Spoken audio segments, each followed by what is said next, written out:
Thank you, guys. Take your seats. Please take your seats, guys. Guys, please take your seats, not in the front rows, please.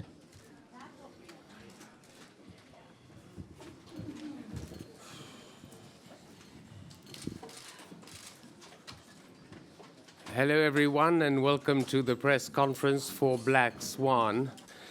This is the story of Nina, a dancer at the New York City Ballet, who is to play the lead in Tchaikovsky's Swan Lake. If she has Odile, the white swan, coming naturally to her, she has yet to find within her Odile's evil twin, Odette, also known as the Black Swan. Nina is, of course, portrayed by Miss Natalie Portman. Pushing her or helping her in strange ways to get and nail the Black Swan are Beth, the dancer that Nina replaces at the New York City Ballet, played by Miss Winona Ryder. Her mother, Erica, a former ballet dancer, played by Miss Barbara Hershey. Even perhaps more strongly, Thomas Leroy, the artistic director, played by Mr. Vincent Cassel. And behind the scenes, the two people who have helped her, the man who wrote the script, Mark Heyman, and the man who directed the film, Mr. Darren Aronofsky. Welcome to you all. Thank you. And I'll throw the first question to you, Mr. Aronofsky. You have stated a couple of times that you considered this film to be a pendant, in a way, to The Wrestler, Well, with Mickey Rourke. the connections between the two films didn't escape us when we started to work on Black Swan. You know, ballet being the highest art and wrestling being the lowest art, if you consider wrestling an art, which most people don't. I do. But either way, high and low entertainment, and yet they both had performers that use their bodies in extreme ways to entertain, and then there were just definitely thematic connections between the two. So Mark, the writer, was like, you really want to, connect it. You realize that our films are really lining up a lot, and I was never afraid of it, because I always thought they're very, very different genres and they're different movies, but if they have some type of similar message about performance, I thought that would be interesting, and my dream is one day that it will play in an art theater as a double feature. That would be interesting. And we have a first question here, sir. Hi, Fabian Wendell for Latin America. I have a question for Natalie. The movie starts with you having the craziest dream. So would you say that the craziest dream would be to win the Oscar? No. I still feel like I have very boring dreams personally. I'm always like doing homework or walking the dog or something that I could do better when I'm awake. But no, I mean, the best thing with this movie is that everyone seems to be really having a strong visceral response. I think Darren's filmmaking is so it's both thought-provoking and emotional and pure entertainment, and it seems that everyone is really responding well, and that's a great outcome for the film. But do you still feel the pressure? I mean, do you see this Oscar buzz that going on around the movie? It's very complimentary and flattering that people are talking about that, but obviously what we do is about wanting to make things that people connect to, and that's the biggest prize. And the biggest prize is also getting to work with everyone here. It's a real honor. Clarify one thing, Ms. Portman, for us. According to some, you spent an entire year training for the part, doing ballet training. And that would have been the first time that you ever did any bar exercise. Others say that you studied ballet when you were a kid. I like this controversy. I'd like to see a debate between... I did ballet until I was 12, and then stopped when I started acting seriously, and then started again for the film when I was 27. So there's a 15-year gap, but I did have, a decent base, but I would say And a very good turnout. yeah, and good turnout. But the trainers that I worked with, Mary Helen Bowers, who trained me for the entire year, and then closer to the day, Georgina Parkinson and Olga and Marina and Kurt and Benjamin. I mean, everyone was so instrumental in really shaping all of that. So it was I had the greatest people in the ballet world, shaping me. There was an advantage and a disadvantage of making this film independently. And one of the advantages is that we got that because the money never really came through for a really long time, we kept having to push. And one thing I didn't realize until recently is that every time we pushed, Natalie was like, another 3 weeks of carrot sticks and almonds? I'm going to kill you. And so she really was tortured pretty badly because we had such a hard time getting the money for the film. Okay. Question over here. Go ahead, ma'am, and then the gentleman here. For Natalie, Mix TV.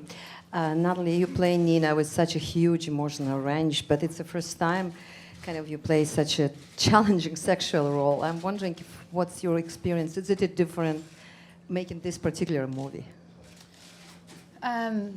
It was absolutely a great opportunity that Darren gave to all of us to have these really complicated characters, and also to give us the freedom to bring what we wanted to the roles as well. I mean, it was a great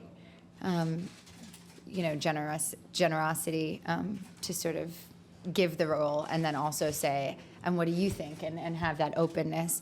It was an amazing experience. And I think my experience working with Darren too I felt kind of telepathic almost. I've never had that with any director before. Like Darren could say half a word and I felt like I understood, and I could say half a word to him and he understood. We were in some strange zone of focus that allowed us to sort of share this intention. To go back to ballet and then to you, sir, any of the other actors, were you familiar with the world of ballet, with ballet training? Had you done anything, any such thing? All three of you? Winona? Oh, me, Barbara. I'll start just because you're looking at me. I hadn't. But I went backstage in preparation for this and got to watch them perform and study their study, and it was tremendous, and it helped a lot in terms of how to hold yourself, how to move, really what they go through. And it was, it's like the honor of acting, that you get exposed to things in a deep way that you just wouldn't know about otherwise. It was wonderful. And you probably studied the faces of the mothers who are backstage. No, sure. Yes, yeah. Ms. Ryder? I haven't had any experience with the ballet. I saw the Nutcracker when I was small. I think that's it. That counts. Don't know if I can extend the question to you, Vincent. Actually, yeah, I did some training when I was younger for like 6 or 7 years, and then I stopped because it was too painful. And then I started again a bit for this one, just to get back in shape. But it's not like I really danced in the movie, so I didn't need to torture myself as much as Natalie did. Sir?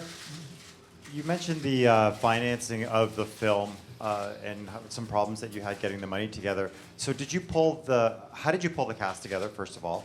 And did the cast come together first and then you had to go after the financing? Because it seems like a film that goes against the grain for Hollywood. I mean, after The Wrestler, we thought, because we had done a film about wrestling with Mickey Rourke and everyone was like, what the hell are you guys doing? And then it came out okay. I thought it would be much easier with this cast and something that was closer to a genre film. But it was just as hard. I mean, we were trying to raise the money during, the serious black hole of film financing, which may or may not still be going on. I'm not raising money right now, but it doesn't seem like things are any better. So it was really, really very difficult. So it was kind of a bluff. We were assembling the cast, saying we had the money, and we sort of did it a few places, but the money fell apart many, many times. And Fox search. Sorry, I lied to all you guys.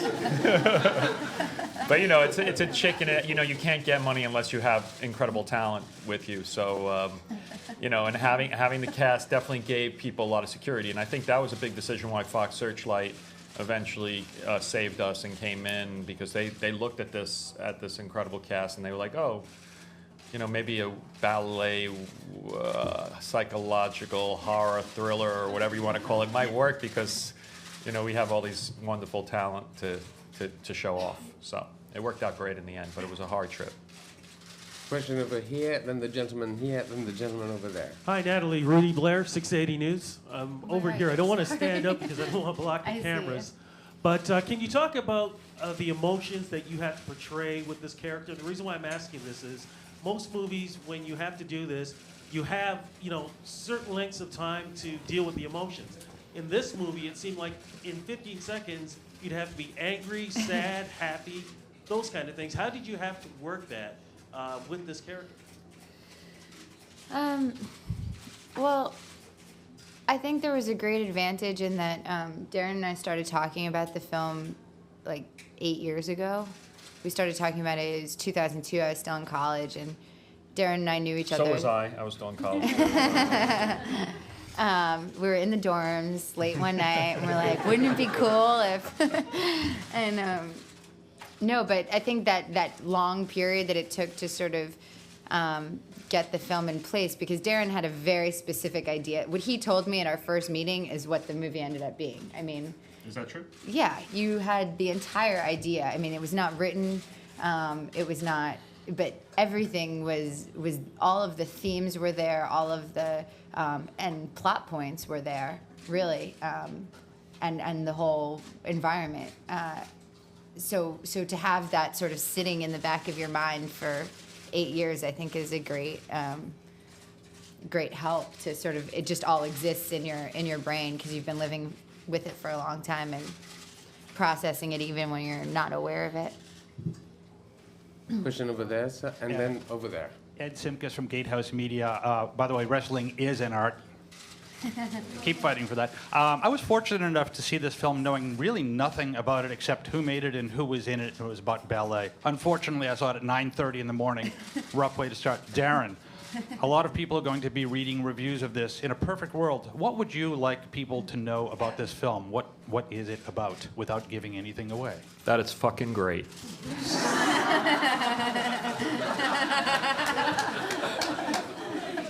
Pitch kind of. What should people know about it? Thank you. For that. You know, every film they're like, okay, 25 words or less. How do you fit this in a box? And I have a hard time with that. My films.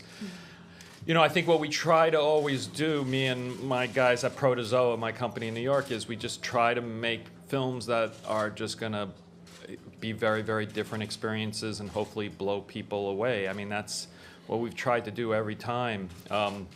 Maddie Libatique, my DP, was like, oh, our film style is wild style, which is, back in the day, there was, you know, graffiti used to be just like letters on trains, and then eventually they got really crazy, so you couldn't even understand what the letters were, and that was called wild style. And I think we're just trying to take people on to offer an entertainment that something that people haven't seen before, because there's so much distraction out there between your iPad, your internet surfing, your TV watching, 3D movies. You know, how do you make an independent film that you know, makes people curious and want to come to it, and you know, just get a couple of girls kissing and it's all set.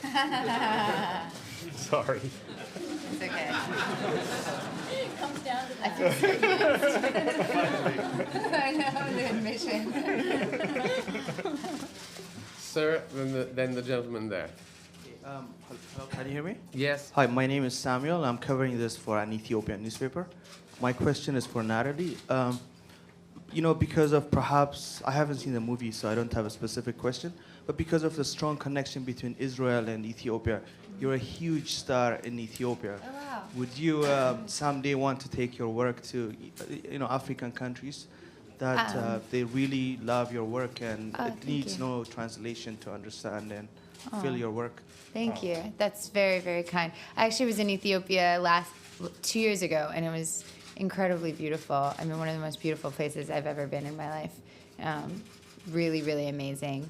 And I would love to go back. And I think it's a part of the world that hasn't really been captured on film by the people who live there yet. So I think that's really exciting. I know there's people like Mira Nair in Uganda, and I know Tom Tickfer is doing a project in Kenya that is trying to support local filmmakers making films about their own homes instead of Westerners coming in and making films about the region. So East Africa is one of my favorite places in the world, and I can't wait to go back. Thank you. Sir? I'm with Zoomer Radio. For Miss Hershey first, your attraction to the role and the parallels of ballet and Hollywood. The parallels of, pardon me, what? Of ballet world and Hollywood. Ooh. I don't know about that one. I don't know. My attraction to the role, it was an attraction to the script, attraction to working with Darren, attraction of working with this cast, all of that. But the role itself, I loved because she was so many things at once. At one moment, overbearing and controlling. Another moment, incredibly loving and supportive, and all of those things being true. I love the symbiotic, not too healthy relationship between the mother and the daughter, and it seemed that the mother was an example of what the daughter could become if she went that direction. It offered so much. There wasn't anything that wasn't attractive to me about this project. Sir? And then over there. It's coming. Now, Toronto.com. My question is for Winona. Winona, your role was quite small, but very powerful. My question for you is, you seem to delve so deeply into it that you're almost unrecognizable. Do you care to comment on that? Well, I think that's all due to Darren. He's very detail oriented and with how I looked and we did a photo shoot before I started filming to be on the posters when Natalie walks by, and even that was so hard to be in those positions. But yeah, it was a great. I love the idea of working with Darren and Natalie so much, and it's a dream cast. So yeah, I liked it. I had a great time. While the microphone's traveling, I have a quick question for Mark Heyman. Is there a reason why the main character is named Nina, which is the same name as the leading character in Chekhov's The Seagull, which Miss Portman also played on stage? Well, that's completely coincidental. Okay, I guess that settles it. That's not a callback to the seagull, but her name was always Nina, and I think it just connotes little, obviously. I know Nino, and it's a diminutive, so it was sort of meant to, I think, portray that most of all, but it wasn't a seagull shout out to my knowledge. At certain drafts we moved away from Nina actually. Yeah. But I liked that it also almost is a palindrome. Not quite. I mean, it's really far away from being a palindrome. But is that the word where you could say it backwards? Because I kind of was looking for a name that could be a palindrome, but that would be too clever. But then then the other two characters are Beth and Lily, and they're all four characters. So the idea that even the name's replaceable without changing your typeset, on the poster, So there were a lot of thoughts like that about it. Thank you. Sir, and then the gentleman here, and then the lady here. Hello, Juan Carlos Garcia from Mexico. This is a question for Ms. Portman. It's supposed that the body is the instrument, like to say or to express for an actor. I would like to know what did you learn to say with your body as a dancer that maybe you haven't learned before as an actress? That's a great question. It was absolutely an enormous lesson in acting because I mean, film is a very visual medium. It's not a medium of words, and dance is obviously expression through physicality alone. And the detail, I had no idea. I mean, watching the coaching, the detail on how the fingertips move, on the eyes, on the placement of the head, and the things you can express by different uses of those parts of your body that you rarely think about. And also, film is so concentrated on your face that I know, like I feel like I was voguing. Yeah, but it's so you don't. It really does affect your entire character to move in a different way, to hold your body, to have your head down or up. I mean, it really changes so much that I wasn't as attuned to before. Sir? Hi, I'm Mario Alegre from Primera Hora in Puerto Rico. This is a question for Darren. When you made The Fountain, your approach to special effects was to try to make them as conventional as possible, using microscopic reactions for the stars. I was wondering, how was your approach this time for all the transformation of the Swan, and if you went the same route with conventional effects? Well, I always feel that, figuring out things of doing things on set and in camera is somehow more timeless than digital effects, because digital could date pretty easily. I mean, cutting edge stuff really falls apart. Titanic was on TV late night, which was just, I couldn't turn it off because it's still so captivating. But then there's a few shots that you can start to feel the digital work of the time. So I do try to just keep it as I try to do that as much as possible, but we were doing things here that just were not possible without 3D, especially, like, I don't want to spoil, but there's a big kind of climactic shot in the film that was extremely complicated even to pull off in 3D. But I think The Fountain was a very different situation, because we were trying to create something, in outer space, unworldly, something celestial.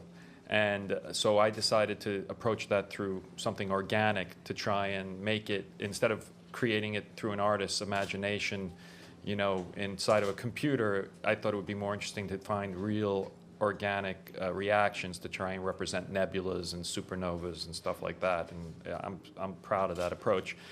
But in this film, we use 3D and CG just very, very slightly. I mean, there's a lot of really slight manipulations going on through the film, and I encourage people who get to see it again to look for it, because, there's a lot of obvious mirror effects in the film, but almost every single mirror in the film is manipulated, and things on edges of frames are manipulated, and there was over 300 visual effects in the film, from really complicated shots to very simple, and it was all done by one company called Look FX.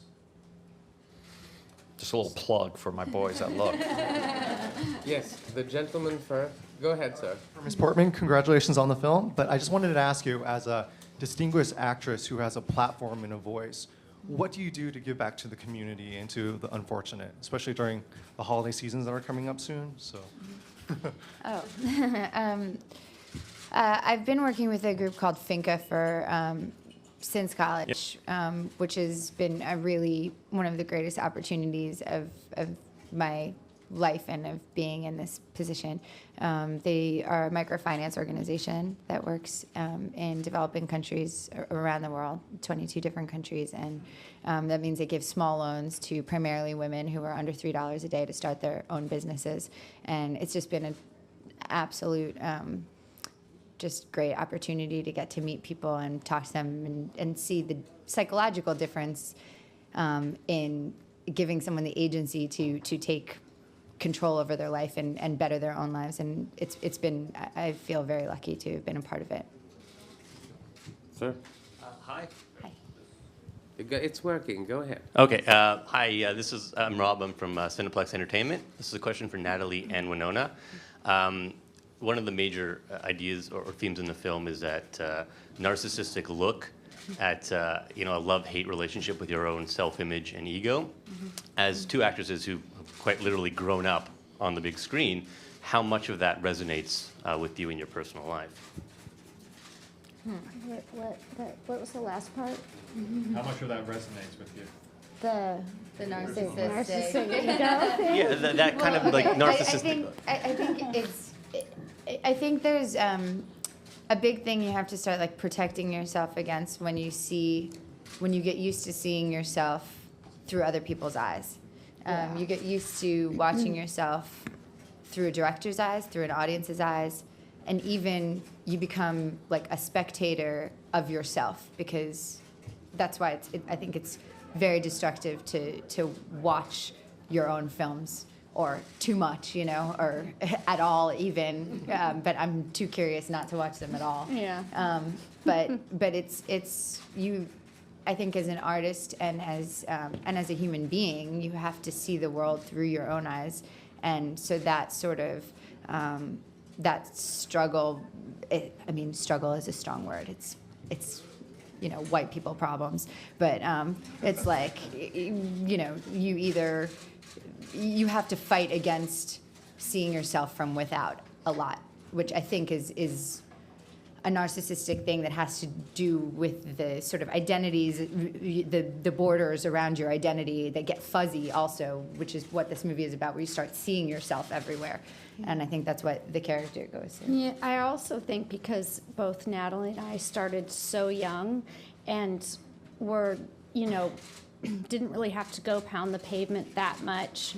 Like we don't have that innate ambition of people who start later in their careers. And because I've been asked about ambition before, and I don't really feel that ambitious because I started so young and because it was very fun, and but this to be looked at and judged, and you read something about yourself and you think, okay, that's who I am, and that's who I should be. It gets very confusing. It can drive a person crazy. Ma'am? Welcome all. It's Mina Ree from Global News. Kind of along the same vein, not in a narcissistic point of view, but for Ms. Portman and Ms. Ryder. Clearly your images are broadcast around the world, in print. I'm sure when you're taking the subway in New York, you see yourself on every magazine or the tabloids constantly, so it's unavoidable. And a lot of that obviously is the fact that you're kind of fashion icons, whether you want to be or not. So how much thought goes into, you were for so long. People look at the purses you carry and, the fact that you're wearing a men's suit. Very YSL. But how much thought goes into what you wear, especially to the premieres at night? Are your stylists very involved? And how important is that to your careers? Are you very aware of the fact that you have to look so good? And is there a battle between designers of wanting to give them your dresses? What's that like? Now, how many questions are going to I don't really know how to answer that, because I usually just wear like a lot of vintage stuff, but I have recently worked with a stylist, and it was kind of incredible, them bringing all these clothes and measuring them. But I don't, for this particular movie, I wore black to the premiere because of Black Swan, and you try to sort of dress like the theme sometimes, but I don't know how to answer that. Well, I feel really lucky because for the film, I have good friends who actually Winona is friendly with as well, Laura and Kate Malevi, who do Rodarte, who did the ballet costumes for the film as well as the dress for the gala, and they also made some of the knits for the film. They helped create the look of the film with Amy Weisgott, our amazing costume designer. And they're just really amazing artists, the two of them.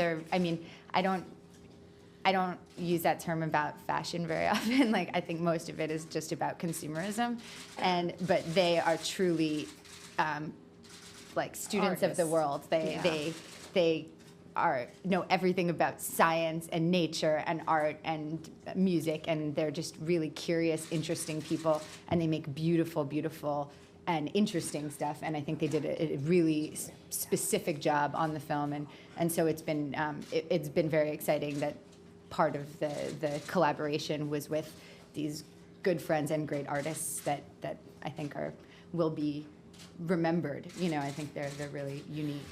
It's funny you addressed the question only to the ladies. Mr. Cassel is also a very stylish man. Look at that watch. Sir. Who dresses you, Vincent? Who do you wear? Are you kidding me?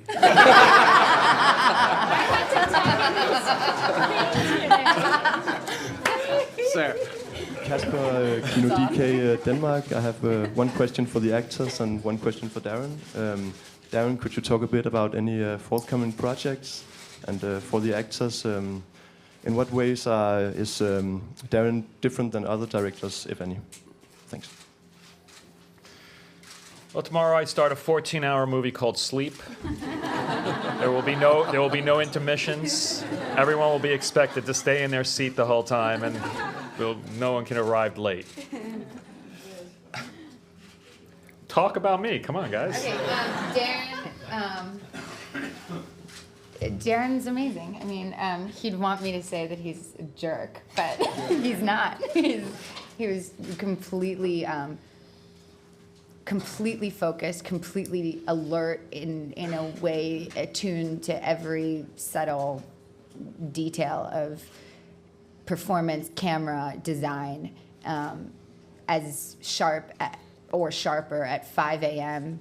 on Friday, which is where we ended up every week, as he was, 6 a.m. Monday. Like he was consistently on it, and his discipline and militarism, influenced my ability to focus as well, and it was phenomenal. I wish he would make bigger budget movies, so we weren't struggling, in freezing cold tents between takes. But but otherwise, he's a total dream and very, very collaborative and generous to know when other people have good ideas too. That's all. Well, to me, Darren is French, really. He has this European quality to his movies. The first time I saw Pi years ago, I thought there was something coming directly from the new wave, the French new wave, not the music. And otherwise, he pushes the actors, but not as much as my character does pushes dancers. It's pretty easy, One thing that really struck me when we were preparing the movie, once, I was in New York and he called me and he said, please, can you come back to the office, the production office, because we're going to have a meeting about the set of your apartment, and I want you to come and help me choose the furniture. So that's the kind of director he is. He wants you to participate on every level. Yeah, he's completely stimulating, and he does demand a lot, but it's the kind of demand that, as an actor, you dream of. At the end of the day, you go home and you know that you were tested, and it's a great feeling. And he's very inspirational to be around, and personable, easy to talk to. Just an amazing experience to work with him. Any actor is really lucky to get to work with him. I sort of, sorry. No, go, please go. I actually loved, I didn't work the whole shoot, but I loved working with Darren because I felt I could ask him anything. And the movie, there's a lot of hallucinations and things that you don't know, so he was very, and he would, when you have a question, he'd take you aside. You didn't have to, always be looking at the clock. But also, I thought what was really interesting was sometimes he'd keep the camera rolling, and he'd have you say something really mean, and then he'd say, now say it really nice, like in the same, and I saw him do it with Natalie, and it somehow worked. Like without cutting, you give, like you have us do opposite things, but it worked. Why are you giving away my secrets? But I really watched it with Natalie because she was so amazing, and there was a scene where she just went through every gamut of emotion, and it just works so beautifully. So I feel really honored. We'll take a couple more questions. Good morning, Steve Ramos for Box Office. Mr. Aronofsky, your embrace of artistic risk-taking goes all the way back to Pi, and your cast just a moment ago shared with all of us how much that excites them and why they came to this project. But also earlier in this press conference, you also talked about the many years of struggling to get finances for Black Swan despite this cast. And your risk-taking is as strong as ever, so we ask you today, do you consider yourself the risk-taker in American film today? And, consciously, what do you really celebrate about your artistic risk-taking? And consciously, what do you think are the negatives that you come to regret about the way you do your work and the way you make your art?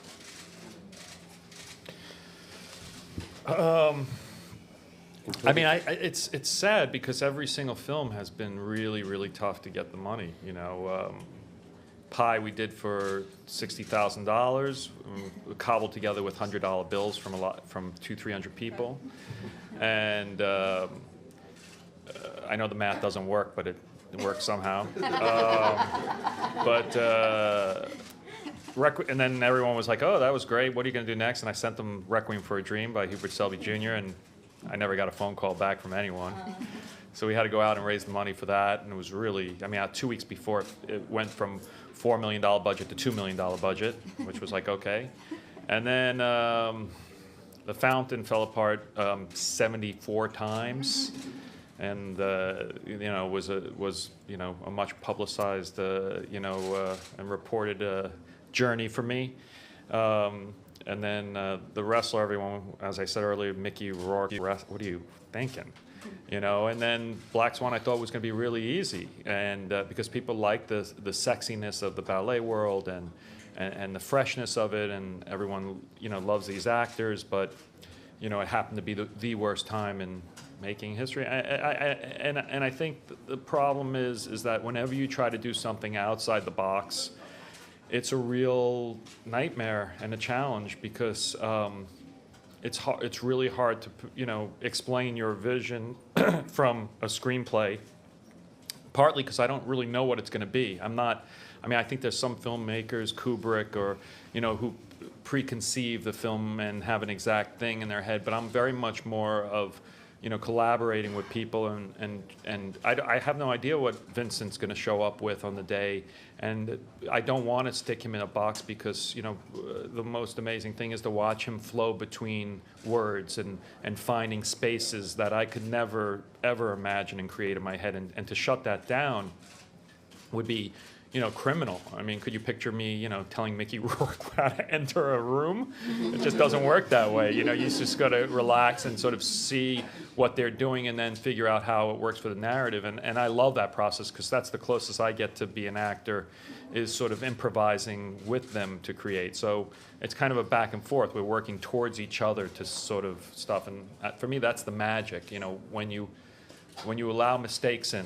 I just have a small story about the mistakes thing, which was I learned from this guy Bruce Springsteen. When we worked on The Wrestler, I got to hang out a little bit with him, and there's a line in the song The Wrestler that's, can you picture a one-legged dog? Like a one-legged dog walking down the street. And when we were mixing the film, Bruce wasn't around. And we were like, what the hell is a one-legged dog walking down the street? I could picture a three-legged dog walking down the street. I could even picture a two-legged dog walking down the street. But I cannot picture a one-legged dog walking down. So we were all like, what does he do? So the night he won the Golden Globe for the song, I had a couple in me, and I was sitting next to him. And I was like, with all humility and honor to who you are, what the hell is a one-legged dog walking down the street? And he said, art often comes out of the mistakes, and you have to welcome in, and that's often when the poetry comes alive. And it stayed with me, and I realized that's kind of what I had learned on doing The Wrestler and what I wanted to bring in doing the Black Swan. That has nothing to do with what your question was about, but there you have it. Darren, Go ahead, sir. To return briefly to your future plans after your as yet untitled Sleep project, I'm wondering if you are still involved in the Jackie Kennedy project that last time I read might involve Rachel. Yeah. Yeah, we're developing it. It's a really wonderful screenplay, and I very much want to work with Rachel. Yes, we're still developing it. Is there a timetable you're looking at? We haven't started to figure out how to put it together or any of that. We've just been, for the last month and a half, we've been racing to get the film done for these festivals. We found out about when we were invited to open up the Venice Film Festival, it was a request that we couldn't deny, and Fox Searchlight was excited about it, and they said, let's go for it. And I've been working for the last 5 weeks, I've been working every weekend, 4 hours of sleep a night to get here. But after my triple feature sleep, I'll start to figure out everything. So I don't know yet, but we're developing it. How do you take that out of the box, that story? What? How do you take that story out of the box, as you were describing? Well, I don't know. I mean, I don't know if they necessarily have to be the box. Luckily, it doesn't come from my imagination. So it's in the box, and it's a beautiful, beautiful screenplay by Noah Oppenheimer, and we'll see what happens. Go ahead. This is a question for everyone. Going back to independent filmmaking, what are some of the struggles today, and how does festival culture sort of play into that? Daryl? Well, there's no more money, and there's no more distribution. Fox Searchlight is the best game in town, and unfortunately one of the only games in town. There's Sony Picture Classics, and there's a few other guys and Focus, but it's a real tough situation. It's a tough time to be an independent filmmaker. But the nice thing is, everyone's been talking about what is the internet going to mean for distribution, and someone's going to figure that out. I guess the question becomes marketing. How do you get awareness to your film that something's going on? But I don't know. I think independent film will always be around to some extent because someone's going to show up like Paranormal Activity and do something that no one else expected and make $150 million, and that'll keep happening because you can shoot a movie on a $5,000 camera now, and so it's just about people with original stories and original takes that once again are able to get people away from clicking on their mouses from site to site, so it'll Can you keep just coming. talk a little bit about festival culture and sort of how, Well, I mean, a place like Toronto is amazing because it champions independent film, and we wouldn't be able to survive without all you people writing about us and getting us out there, because we don't have the budgets to, buy TV ads really. So we need to figure out other ways to get out there, and that's what the festivals and the awards circuit is. It's a way of getting films that are hard to get attention to awareness. Keeping our fingers crossed. I'm afraid our time is up. Thank you all Thank you very very much much. for being here. Darren? I lost your email.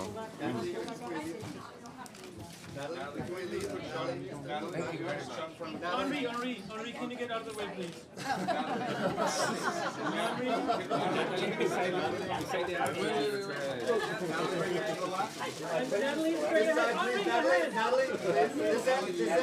Natalie, one in front, one in front, please.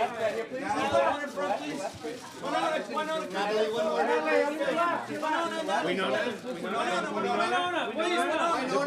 Winona, by yourself. Great, thank you. Winona, right here. Over here, please. Winona, straight ahead, please. Okay, yeah, great. Thank you. There you go. And right here. Winona, right here. My side, please.